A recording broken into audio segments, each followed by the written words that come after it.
आज हम बांग्लादेश और पाकिस्तान के बारे में बात करेंगे। आप सबको पता है कि पाकिस्तान से 1971 में बांग्लादेश अलग हुआ था। पाकिस्तान और इंडिया के वॉर के अंदर बांग्लादेश पाकिस्तान से अलग हुआ था। पाकिस्तान की काफी सारी गलतियां थी और आज हम बात करने वाले कि अगर आज भी बांग्लादेश और पाकिस्तान एक जैसे होता तो क्या होता। हमारे पास एक इंटरेस्टिंग सी वीडियो हम देखने वाले। तो आज हम देखने वाले अगर 2023 में बांग्लादेश हुआ ही नहीं करता था, मतलब एक ही पाकिस्तान हुआ करता था, तो किस तरीके से उसकी परफॉर्मेंस होती, किस तरीके से उसके ऊपर बात करेंगे। चलिए इंटरेस्टिंग सी वीडियो देखते कि अगर बांग्लादेश नहीं बनता, पाकिस्तान किस तरीके से आगे जाता और पाकिस्तान और बांग्लादेश के बीच में क्या अंतर होता। वीडियो देखते फिर आपके साथ बात करते हैं। क्या होता अगर बांग्लादेश कभी बना ही ना होता। ईस्ट बंगाल अगर आज भी पाकिस्तान का ही पार्ट होता तो इमेजिन कि भारत तीनों तरफ से हॉस्टाइल नेबर से घिरा होता। भारत को अपनी मोर देन 70% लैंड बॉर्डर को शायद पूरी तरह बंद ही रखना पड़ता। पाकिस्तान को geographical point of view strategically कितना बड़ा एडवांटेज रहता। पाकिस्तान और उसके क्लोज अलाई चाइना के इतना करीब होने से सिलीगुड़ी कॉरिडोर का क्या हाल होता, जो कि एकमात्र रास्ता है जो भारत को अपने 7 नॉर्थ ईस्टर्न स्टेट से कनेक्ट करता है। तब भारत क्या नॉर्थ ईस्ट को बचा भी पाता।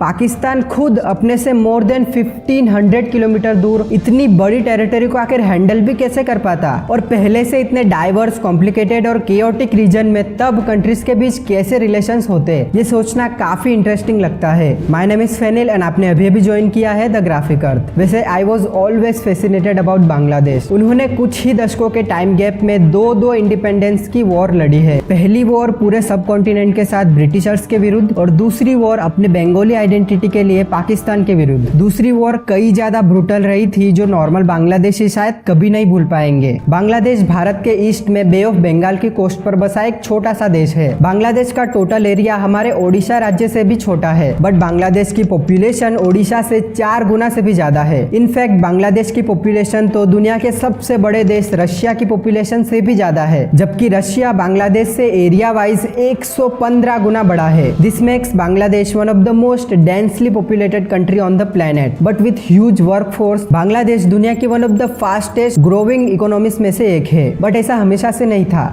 आज से 50 साल पहले ये रीजन ईस्ट पाकिस्तान के नाम से जाना जाता था। 1947 में बने पाकिस्तान का आधा हिस्सा। वैसे इट इज स्टिल स्ट्रेंज कि 1947 में ब्रिटिश राज के पार्टीशन के वक्त पाकिस्तान को इतने अजीब शेप में बनाया भी कैसे गया। एक ही देश के 2 हिस्से जो एक दूसरे से मोर देन 1500 किलोमीटर दूर थे। This is the similar distance between Britain and Greece. Actually independence से पहले 7.8 करोड़ पॉपुलेशन के साथ बंगाल प्रेसिडेंसी ब्रिटिश राज का सबसे ज्यादा आबादी वाला प्रोविंस था, और जैसे कि ब्रिटिश राज का कैपिटल कलकत्ता था, तो ब्रिटिशर्स के लिए ये रीजन काफी इंपॉर्टेंट भी था। बट बंगाल में बंगाली नेशनलिज्म तेजी से ग्रो हो रहा था। 1905 में ब्रिटिश राज की अथॉरिटी ने बंगाल प्रेसिडेंसी को डिवाइड करने का प्लान बनाया। ये सेपरेशन रिलीजियस लाइन पर हुआ, जिसमें बंगाल प्रेसिडेंसी के भागलपुर, बुर्दवान, पटना, छोटा नागपुर जैसे डिविजन्स के 33 हिंदू डोमिनेटेड डिस्ट्रिक्ट्स और प्रिंसली स्टेट्स को मिलाकर एक नया प्रोविंस बनाया गया, जबकि Chittagong, Dhaka and Rajshahi divisions, Malda district, Assam valley, hill Tripura, Sylhet and Comilla को मिलाकर 3.1 करोड़ की पॉपुलेशन वाला दूसरा अलग province east Bengal and Assam को बनाया गया, जहां मुस्लिम्स मेजोरिटी में थे। बंगाली हिंदूज इस मूव के बिल्कुल खिलाफ थे, क्योंकि वो इसे ब्रिटिशर्स की डिवाइड एंड रूल पॉलिसी के रूप में देख रहे थे, जहां ब्रिटिशर्स बंगाली कम्युनिटी में इंटरनल रिलीजियस डिवीजन क्रिएट करके बंगाली नेशनलिज्म को खत्म करने की कोशिश कर रहे थे। On the other hand east Bengal में मेजोरिटी मुस्लिम्स इस डिवीजन के सपोर्ट में थे, क्योंकि उनके मुताबिक Muslim majority eastern Bengal region को बंगाल अथॉरिटी द्वारा नेग्लेक्ट किया जा रहा था। सभी educational, administrative and professional opportunities capital Calcutta के आसपास ही कंसंट्रेटेड थी, जिसे ईस्टर्न बंगाल बैकवर्ड रह गया था। उन्हें होप थी कि अगर ईस्ट बंगाल अलग होगा तो वो मुस्लिम इंटरेस्ट को ज्यादा अच्छे से प्रेजेंट कर पाएंगे। सब कॉन्टिनेंट के इसी मुस्लिम इंटरेस्ट को सिक्योर करने के लिए 1906 में political party all India Muslim League east Bengal की कैपिटल ढाका में एस्टेब्लिश हुई, जिन्होंने ही आगे जाकर भारत का पार्टीशन करवाया था। अब उस टाइम बंगाल के रिलीजियस डिवीजन ने पूरे इंडिया के नेशनलिस्ट को ट्रिगर किया। इस मूव को वाइडली ब्रिटिशर्स के डिवाइड एंड रूल पॉलिसी के रूप में देखा जाने लगा, जिसे बंगाल के साथ साथ बॉम्बे, पंजाब और पूरे सब कॉन्टिनेंट में पॉलिटिकल प्रोटेस्ट होने लगी। यहाँ इस तरफ वेस्ट बंगाल प्रोविंस में बंगालीज के हर एक फील्ड में डोमिनेशन के कारण बिहार में भी बंगाल से अलग होने की मांग उठने लगी थी। बंगाल के डिवीजन से न सिर्फ मेनलैंड बंगाल में बल्कि आसपास के बिहार, ओडिशा और असम में भी कॉन्फ्लिक्ट होने लगा। अब ब्रिटिशर्स के लिए बंगाल को हैंडल करना कॉम्प्लिकेटेड हो रहा था। सो 1911-12 में ब्रिटिशर्स ने ब्रिटिश राज की कैपिटल ही कलकत्ता से दिल्ली शिफ्ट कर दी और बंगाल का फिर से रीऑर्गेनाइजेशन किया। वेस्ट बंगाल से बिहार एंड ओडिशा प्रोविंस को अलग किया गया, जबकि ईस्ट बंगाल से आसाम प्रोविंस को अलग किया गया। बचे हुए 5 बंगाली डोमिनेटेड डिवीजन को मिलाकर अलग प्रोविंस बंगाल को बनाया गया। लेकिन अब आगे पॉलिटिकल पार्टी मुस्लिम लीग जो ढाका में बनी थी, उन्होंने पाकिस्तान मूवमेंट शुरू की। पाकिस्तान मूवमेंट भी इंडियन इंडिपेंडेंस मूवमेंट का ही एक पार्ट थी, बट इसमें उनका एक अलग एजेंडा भी था, जिसमें वो चाहते थे कि इंडिया के इंडिपेंडेंट होते वक्त भारत का रिलीजियस लाइन पर पार्टीशन हो। सब कॉन्टिनेंट के कई मुस्लिम्स द्वारा इस मूवमेंट को सपोर्ट मिलने लगा था। हालांकि बंगाल रीजन हमेशा से ही सेक्युलर आइडियोलॉजी वाला रहा था, बट स्टिल ये पाकिस्तान मूवमेंट बंगाल के कई मुस्लिम्स में भी बहुत पॉपुलर हो रही थी। उस समय ब्रिटिश राज की करीबन 66% पॉपुलेशन हिंदू थी, जबकि 24% मुस्लिम्स और स्मॉल अमाउंट में क्रिश्चियन, सिख, बुद्धिस्ट और अदर रिलीजन्स के लोग थे। मुस्लिम्स पूरे इंडिया में फैले हुए थे, लेकिन नॉर्थ वेस्ट में सिंधु नदी के आसपास और ईस्ट में गंगा नदी के डेल्टा के आसपास मुस्लिम्स मेजोरिटी में थे।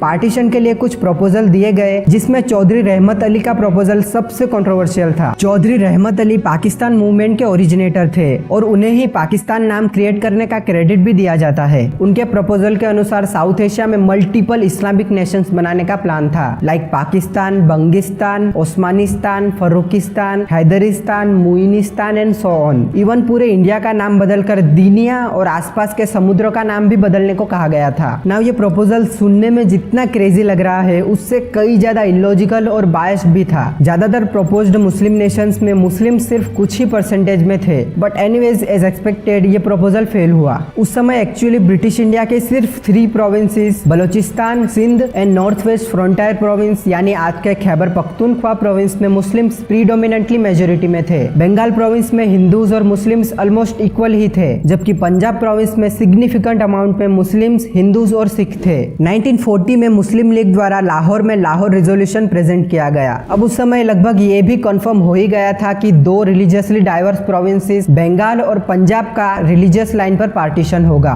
नाउ बंगालीज के लिए पार्टीशन का आइडिया थोड़ा कंफ्यूजिंग था, क्योंकि हिंदू मेजोरिटी वेस्ट बंगाल और मुस्लिम मेजोरिटी ईस्ट बंगाल दोनों ही रीजन एक दूसरे पर डिपेंडेंट थे। ईस्ट बंगाल रॉ मटेरियल्स का प्रोड्यूसर था, जबकि इंडस्ट्रीज वेस्ट बंगाल में थी, जहां इनका सप्लाई होता था। ईस्ट बंगाल के लीडर्स को यह समझ आ गया था कि पार्टीशन ईस्ट बंगाल के लिए डिजास्टरियस होगा, क्योंकि सभी कोल मिल, जूट मिल और इंडस्ट्रियल प्लांट्स वेस्ट बंगाल में चले जाएंगे। इसी के साथ मोस्ट इंपोर्टेंट कलकत्ता सिटी और लार्जेस्ट पोर्ट भी ईस्ट बंगाल के हाथ से जाएगा। सब कुछ देखते हुए बंगाल प्रोविंशियल मुस्लिम लीग के लीडर हुसैन शाहिद सोहरावर्दी ने एक न्यू प्लान प्रपोज किया, एक अलग इंडिपेंडेंट यूनाइटेड बंगाल स्टेट का, जो ना ही पाकिस्तान से ज्वाइन होगा और ना ही इंडिया से। मोहम्मद अली जिन्ना ने इस प्लान की वैलिडिटी को देखते हुए इसको सपोर्ट किया, लेकिन most of Congress leaders including Jawaharlal Nehru और सरदार वल्लभ भाई पटेल ने इस प्लान को रिजेक्ट कर दिया, क्योंकि इस न्यू इंडिपेंडेंट कंट्री में बंगाली हिंदूज माइनॉरिटी में होते, जो उस समय किसी को भी एक्सेप्टेबल नहीं था। सो बंगाल का भी पार्टीशन ऑलमोस्ट कंफर्म हो ही गया था। इस तरफ वेस्टर्न बर्मा के रोहिंग्या मुस्लिम्स नए बन रहे मुस्लिम नेशन पाकिस्तान में इंक्लूड होना चाहते थे। अराकन मुस्लिम लीडर्स ने मोहम्मद अली जिन्ना से डिमांड की थी कि पाकिस्तान बर्मा के मुस्लिम मेजोरिटी मायू रीजन को अपने में एनेक्स करे बर्मा के इंडिपेंडेंट होने से पहले, लेकिन जिन्ना ने इस डिमांड को रिजेक्ट कर दिया था, क्योंकि वो उस समय ब्रिटिश राज की बर्मीज गवर्नमेंट से उलझना नहीं चाहते थे। अगर उस समय कुछ किया गया होता, इस पाकिस्तान खुद रिलीजियस बेस पर बन रहा था, तो आज ये रोहिंग्या इश्यू होता ही नहीं।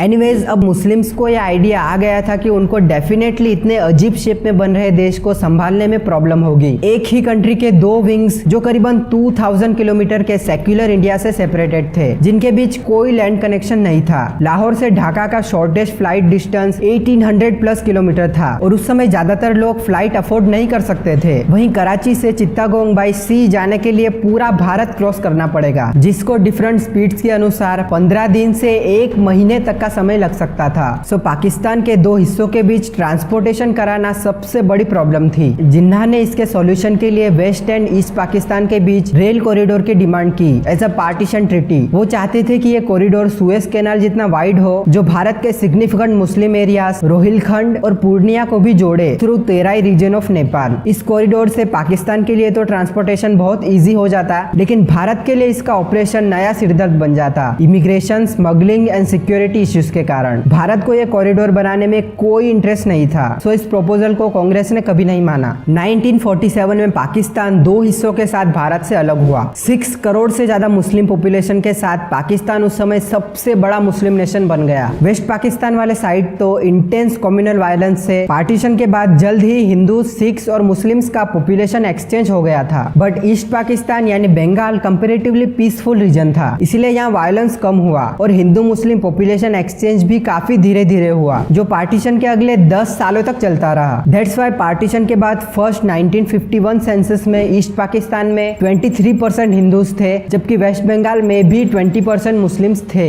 अब पाकिस्तान के दो हिस्से एक दूसरे से लगभग हर एक मामले में कंप्लीटली डिफरेंट थे। जियोग्राफिकली वेस्ट पाकिस्तान का बड़ा एरिया एरिड रेगिस्तानी था, नॉर्थ में माउंटेन्स थे, जबकि ईस्टर्न रीजन में इंडस रिवर की फर्टाइल जमीन थी। वहीं east Pakistan completely river delta था। भारी बारिश के साथ ये रीजन पूरी तरह ग्रीनरी से भरा था। लिंग्विस्टिकली एंड इथनिकली वेस्ट पाकिस्तान ज्यादा डाइवर्स था। यहाँ पंजाबी, सिंधी, पश्तो और बलोची मेजर लैंग्वेजेस थी, जबकि ईस्ट पाकिस्तान होमोजीनियस था and more than 95% east Pakistani ethnically Bengalis ही थे। Area wise west Pakistan east Pakistan से 5 गुना बड़ा था, लेकिन पॉपुलेशन ईस्ट पाकिस्तान में ज्यादा थी। पाकिस्तान की 56% पॉपुलेशन ईस्ट में थी, जबकि 44% वेस्ट में। इन दो विंग्स में बस एक रिलीजन इस्लाम के अलावा कुछ भी कॉमन नहीं था, और सिर्फ रिलीजन कभी भी एक स्ट्रॉन्ग फैक्टर नहीं बन पाया है जो कंट्री को यूनाइट रख सके, नहीं तो आज कई मुस्लिम देश एक होते। अब जैसे कि मेजोरिटी पाकिस्तानी ईस्ट पाकिस्तान में रहते थे, तो टेक्निकली देखा जाए तो पाकिस्तान के इंटरनल मैटर्स में भी ईस्ट पाकिस्तान का ही डोमिनेशन होना चाहिए था, लेकिन ऐसा नहीं था और यही से कॉन्फ्लिक्ट शुरू होता है। 56% के साथ बंगाली पाकिस्तान की मोस्ट स्पोकन लैंग्वेज थी, लेकिन सभी बंगाली स्पीकर सिर्फ ईस्ट पाकिस्तान में ही रहते थे। वेस्ट पाकिस्तान अभी भी लिंग्विस्टिकली काफी डाइवर्स था, तो उन्हें वहाँ एक कनेक्टिंग लैंग्वेज चाहिए थी और वो बनी उर्दू। हावेवर उर्दू खुद पाकिस्तान की लैंग्वेज नहीं थी। उर्दू एक्चुअली भारत में ओरिजिनेट हुई थी, जिसे प्रीडोमिनेंटली नॉर्दर्न इंडिया के मुस्लिम्स द्वारा बोला जाता था, जो पार्टीशन के बाद पाकिस्तान गए थे। 1948 में ही जिन्ना ने उर्दू को पाकिस्तान की नेशनल लैंग्वेज घोषित किया। बंगाली लैंग्वेज को करेंसी और स्टैम्प से भी रिमूव कर दिया गया। इस मूव को वाइडली बंगाली कल्चर को दबाने के रूप में देखा जाने लगा। बंगाली लैंग्वेज के रिकॉग्निशन के लिए कई प्रोटेस्ट हुई। आखिरकार पाकिस्तानी गवर्नमेंट को मजबूरन बंगाली को भी ऑफिशियल लैंग्वेज बनाना पड़ा। हालांकि बंगालीज के खिलाफ डिस्क्रिमिनेशन चलता ही रहा। ना वेस्ट पाकिस्तानी अपनी कट्टर इस्लामिक आइडियोलॉजी को ईस्ट पाकिस्तान में फैलाना चाहते थे, लेकिन ईस्ट पाकिस्तानी अपने Bengali language, culture, history, literature, art, music को बड़े प्राउडली सेलिब्रेट करते थे। वेस्ट पाकिस्तानी एलाइट्स के लिए Bengali culture, language, script unacceptable थी, क्योंकि उनके मुताबिक बंगाली कल्चर में बहुत ज्यादा हिंदू कल्चरल इन्फ्लुएंस था। ईस्ट पाकिस्तानियों को इससे कोई फर्क नहीं पड़ता था, क्योंकि वो अपने एंसेस्ट्रल बंगाली आइडेंटिटी को ज्यादा इंपॉर्टेंस देते थे। इसलिए आज भी बंगालीज अपने इंडिक कल्चर को फॉलो करते हैं और ज्यादातर बांग्लादेशी महिलाएं आज भी साड़ी। तो वीडियो आप लोगों ने देख ली, इंटरेस्टिंग लगी होगी। देखिए, आज से तकरीबन कोई 50-55 साल पहले बांग्लादेश पाकिस्तान से अलग हुआ था। इंडिया और पाकिस्तान की जंग के बीच में ये मामला हुए थे। पाकिस्तान की काफी सारी गलतियां थी, जिसकी वजह से बांग्लादेश पाकिस्तान से अलग हुआ और पाकिस्तान और बांग्लादेश के बीच में दूरियां भी काफी बनी। पाकिस्तान ने बांग्लादेश को तस्लीम तो कर लिया कि पाकिस्तान से अलग हुआ, एक अलग मुल्क बना। पाकिस्तान ने बांग्लादेश के साथ अच्छी दोस्ती नहीं बनवाई, जिसकी वजह से आज भी बांग्लादेश और पाकिस्तान के बीच में काफी मुश्किलात का सामना करना पड़ता है और दोस्ती उतनी अच्छी नहीं आया, गहरी दोस्ती नहीं बन पाई। इसके अलावा अगर हम बात करते हैं, अगर 1971 में बांग्लादेश पाकिस्तान से अलग नहीं हुआ था, तो आज पाकिस्तान के लिए मुश्किलात का सामना ज्यादा करना पड़ता, क्योंकि पाकिस्तान की इस टाइम पे कंडीशन देखे तो पाकिस्तान की कंडीशन काफी ज्यादा खराब है। और कि जबकि 1971 से पहले भी ईस्ट पाकिस्तान से ज्यादा इमदाद आती थी और वो इमदाद जो है पाकिस्तान में खर्च होती थी, तो आज वहां से इमदाद ईस्ट पाकिस्तान के लिए आती थी और यहाँ से इमदाद वहां के लिए नहीं जाती। अगर वहां जरूरत पड़ती तो यहाँ से इमदाद नहीं, बल्कि वहीं से इमदाद यहाँ पे भिजवाई जाती। मुश्किलात काफी ज्यादा बढ़ती, क्योंकि इंडिया अपने अजाम हरकतों से बाज नहीं आता और कभी यहाँ पे वो शेल करता, कभी वहां शेल करता। इसमें भी पाकिस्तान के लिए काफी मुश्किलात का करना पड़ता। वीडियो अगर इंटरेस्टिंग लगी है तो वीडियो को लाइक लाजमी करें।